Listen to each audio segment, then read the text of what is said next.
येवला नगर परिषदेच्या निवडणुकांच्या प्रचाराचा धुरळा उडालेला असून प्रचाराच्या दुसऱ्याच दिवशी नाशिकचे माजी खासदार समीर भुजबळ यांच्या उपस्थितीमध्ये महाराणा प्रताप यांच्या पुतळ्याला पुष्पहार अर्पण करून प्रचार रॅलीचं आयोजन करण्यात आलं होतं। दरम्यान या प्रसंगी पत्रकारांनी विचारलेल्या प्रश्नांवर बोलताना माजी खासदार समीर भुजबळ म्हणाले की येवला शहरामध्ये भुजबळ यांनी केलेला विकास हाच आमचा प्रचार आहे। त्यामुळे राष्ट्रवादी काँग्रेस आणि भाजप युतीच्या उमेदवारांचा विजय निश्चित असल्याचं मत समीर भुजबळ यांनी यावेळी व्यक्त केलं आहे।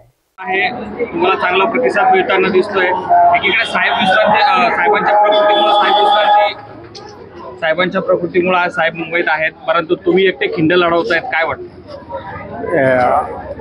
राष्ट्रवादी काँग्रेस पक्षातर्फे बीजेपी आणि आरपीआय युतीचे उमेदवार सर्वजण जे आहे मोठ्या प्रमाणात जे आहेत प्रचार करतायत आणि जनतेचा जो आशीर्वाद साहेबांच्या पाठीमागे वेळोवेळी लाभलेला आहे आणि ह्या वेळेससुद्धा जे आहे साहेबांनी केलेलं काम या जोरावरच जे आहे ही निवडणूक आम्ही लढत आहोत। साहेब जरी आजारी असले तरी येवल्याचे सर्व प्रमुख पदाधिकारी आहेत, बनकर अण्णा आहे, दत्ताभाऊ निगम आहे, व सगळे कार्यकर्ते, वसंतराव पवार आहेत, भांडगे आहे आणि सर्व राष्ट्रवादीचे जे प्रमुख नेते मंडळी आहेत, बीजेपीचे सगळे प्रमुख मंडळी जे आहेत हे जे आहे ह्या प्रचारामध्ये सर्वजण जे आहे उतरलेले आहेत। कारण का सर्वांना माहिती आहे की येणाऱ्या काळामध्ये जर विकास या येवल्याचा कोण करू शकतो ते फक्त भुजबळ साहेबच करू शकतो आणि त्या पद्धतीचा निधी आतापर्यंत भुजबळ साहेबांनी येवल्यासाठी आणलेला आहे। त्याच्यामध्ये रस्त्याची कामं आहे, गटारीची कामं चालू आहेत, त्याच्यानंतर आता येणाऱ्या काळामध्ये आपण पाण्याचा सर्वात मोठा मुख्य प्रश्न जो आहे तो सोडवण्याचा जो आहे